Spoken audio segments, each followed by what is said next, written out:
Pencereden içeri süzülen bahar ve dalından koparıldığı için boynu bükük mor bir sümbül başucunda.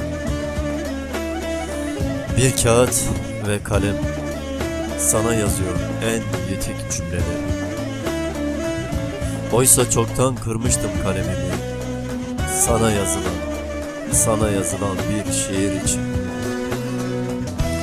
Ama sen saysan ki Sahra çölündeyim. Şahikalara yükselen bir zümrüt ya anka görsem, vurup anından hüznümle, kanatlarından kopardığım tüyleriyle yazarım adını. Gördüğüm serabın sularına şu heyla, senin için söylenmiş hiçbir son noktasını koymuyor hayata. Aylardan Nisan, mevsim bahar ve yağmur. Hangi şehrin yağmurunda ıslanıyorsun kim bilir. Gönlümün çorak topraklarında dolaşırken yalnızlığım, İçinin kuyusuna düştüğünden beri yağmur suyuna hasret yüreğim. Boğuluyorum, korkuyorum. Burada aşk ceset kokuyor. Çek ve çıkar beni bu deruni yangınından. Görmüyor musun Şüheyda? Aşıklar parkında vuruluyor tek tek. Henüz yaşanılmamış sevdaları kalbinden temize çekiliyor beyaz düşler kirli sayfalara. Haydi tut yüreğinden.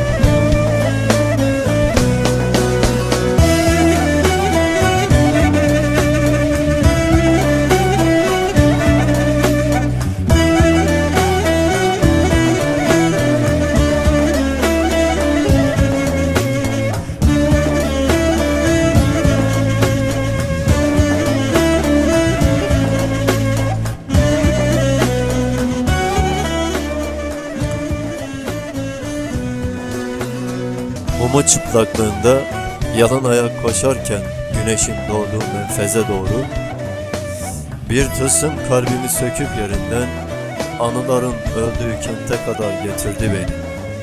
Ey yaralı güvercin, ey dağlarda kaçarken vurulan ürkek ceylan, ey gönlümün Leyla'sı, sen ey Şüheyda, kanatsız bir kuş gibi sürükleme gönlümü. Dağ rengi gözlerinin buğulu bakışlarıyla bakma öyle ıslak. Sorma halimi, hatırımı sorma. Notası sen, güftesi olan ben, o Hicaz şarkının bestesi değiliz artık. Öyle mahur çalmıyoruz, çalamayız da. Çünkü bu şehir şarkısını çoktan unuttu Şüheyda, çoktan unuttu. Dermanım tükendi, kesildi takatim. Titremeye başlıyor ellerim Şüheyda yazdığım vakit.